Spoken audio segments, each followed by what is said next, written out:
جانتی تھی نا مجھے کیا ضرورت ہے، ضرورت ہے تو ان کو ہے، جانتی تھی نا، اس نے کوئی توجہ نہ کی۔ بارہ وہ آیا بیٹھ گیا ایک طرف، عورتیں اس سے پوچھنے لگی، غلام کہنے لگی، کسی نے کہا میرے بارے میں بتایا، کوئی ہاتھ آگے کر، جیسے عورتوں کی عادت ہوتی ہے، کوئی ہاتھ آگے کر رہی تھی، کوئی چہرہ آگے کر رہی تھی کہ میرا حال بتاؤ، میرا حال بتاؤ، میرا حال بتاؤ، میرا حال بتاؤ، سب اپنے اپنے بارے میں۔ مگر سیدہ خدیجہ الکبریٰ ایک طرف سکون اور اطمینان کے ساتھ بیٹھی ہوئی باپردہ میں، باپردہ بیٹھی، ساری کہتی ہیں، جو کہ سہیلیاں تھی ساری کہتی ہیں آپ نے نہیں پوچھنا۔ تو کوئی اور جو سیدہ کے بہت زیادہ قریب تھی، اس نے کہا یہ کیوں پوچھے، یہ تو کائنات پر اس کی تک ہی نہیں پڑتی، کیوں پوچھے گی، یہ نہیں پوچھے گی۔ تو اس نے بھی سن لیا یہودی عالم نے، اچھا یہ کون ہے، یہ خاتون، معزز خاتون، باپردہ خاتون کون ہے؟ تو انہی میں سے کسی نے کہہ دیا یہ خدیجہ الکبریٰ ہے، خدیجہ ہے، ملکۃ العرب ہے، رئیسہ ہے، سردار ہے۔ اچھا تو پھر سن لو، ایک وقت آنے والا ہے مکہ میں، اسی مکہ میں ایک عظیم انسان کی آمد ہوگی اس دنیا میں، ظہور فرمائے گا، سید المرسلین ہوگا، نام محمد مصطفیٰ صلی اللہ علیہ وسلم، صلی اللہ محمد وآل محمد۔ تو تم میں سے وہ کون مستور ہے جو اس کی ہمسری کی خواہش مند ہو؟ سب نے مذاق اڑایا اور کسی نے اس کو پتھر مارے، اور پھر وہ بھی بھاگ گیا اور عورتیں بھی الگ الگ ہو گئے، اپنے اپنے گھروں میں چلی گئی۔ تو جناب سیدہ خدیجہ الکبریٰ کے دل میں وہ بات بیٹھ گئی، اچھا ایسی بات ہے۔ پھر کیونکہ ان کا ورقہ بن نوفل چچا بھائی بھی تھا، وہ بھی بار بار بتایا کرتا تھا کہ عرب میں ایک نبی آنے والا ہے، اس کا ظہور ہوگا کسی مکہ میں، مکہ کی سرزمین میں، وہ بھی بتایا کرتا تھا۔ پھر اچانک پھر خواب بھی آ گیا ایک رات سیدہ خدیجہ الکبریٰ کو، یہ کہتی ہے بھائی ورقہ، میں نے خواب دیکھا ہے کہ سورج چکر لگا رہا ہے کعبے پر، اور آتا آتا پھر میرے در پر اتر گیا، چکر لگائے کعبہ کے اور پھر آ کے میرے گھر کو اتر گیا۔ تو بھائی ورقہ اس کی تعبیر کیا ہے؟ کہا اس کی تعبیر یہی ہے کہ تم اس عظیم انسان سے شادی کرو گی اور وہ تم سے شادی کرے گا جس کا نام محمد مصطفیٰ صلی اللہ علیہ وسلم ہے۔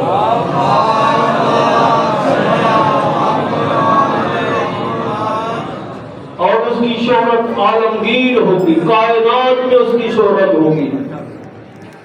تو یہ ساری پیشین گوئیاں سن چکے تھی۔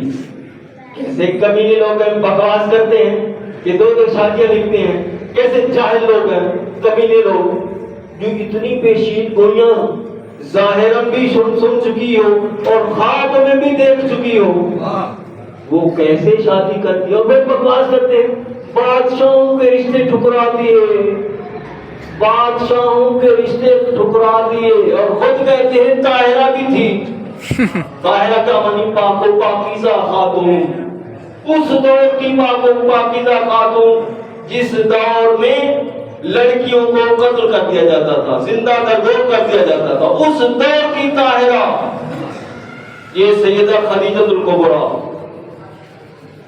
کسی سے کوئی شادی نہیں ہوئی، ہر کسی کو انکار کیا، کیوں؟ یہ پیشین گوئیاں اور خواب دونوں سامنے تھے۔ آخر کار جناب ابو طالب علیہ السلام نے آخری بات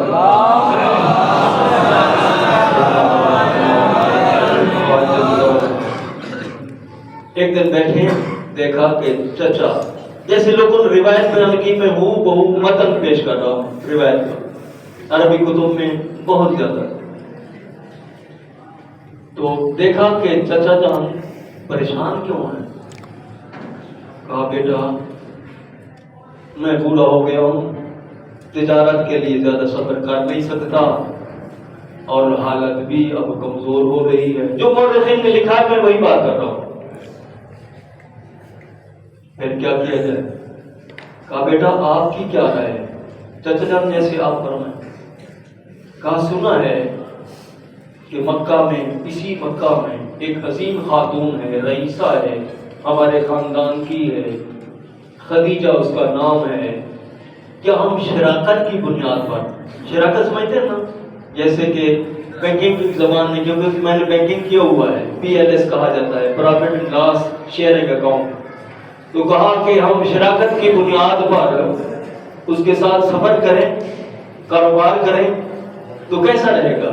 یہ سرکار ابو طالب علیہ السلام سرکار محمد مصطفیٰ صلی اللہ علیہ وسلم کو مشورہ دے رہے ہیں، ایسا کیا جا سکتا ہے؟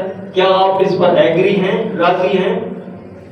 سرکار فرمایا چچا جان جیسے آپ حکم دیں، بالکل میں راضی۔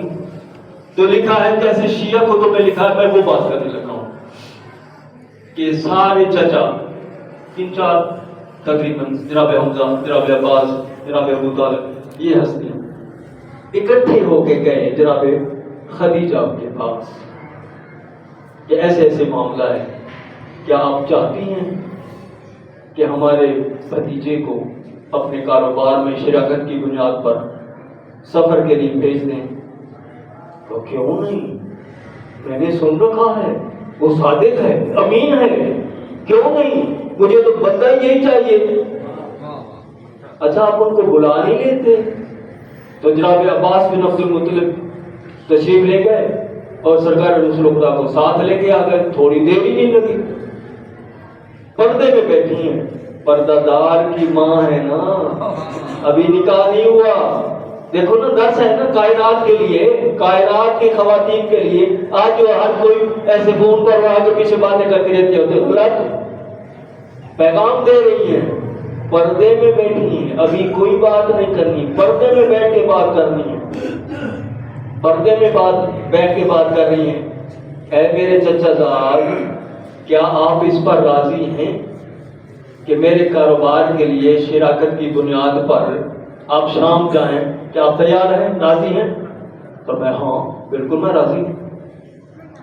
تو زبردست ایسا اونٹ تیار کیا گیا نا، اس سے پہلے کوئی بندہ اس اونٹ پر بیٹھ ہی نہیں سکا، اس کے سامنے آ ہی نہ سکا، اتنا وہ شریر اور غصے والا تھا، اور سرکار تک پہنچتے ہوئے بہت زیادہ غصہ تھا، مگر جب سرکار سامنے آئے تو چپ گیا۔ سرکار بیٹھے اور چلے گئے، اور میں بس بات ختم کروں، ٹائم ختم ہوگا، اور پھر پہنچے وہاں تو سب کے جو کاروبار تھے، جتنا کچھ تھا وہ سب بک گیا۔ آخری دن آ گیا، ابو جہل اور سارے کمینے جتنے بھی تھے سارے بکواس کرنے لگے، لو محمد یتیم کو بنا کے بھیجا ہے، صادق ہے، امین ہے، اس کو تو ویسے بیٹھا ہے۔ بس سرکار تشریف لے گئے، جتنا منافع ہوا ساری زندگی میں جناب سیدہ خدیجہ الکبریٰ کو منافع ہوا ہی نہیں ہے۔ صلوات پر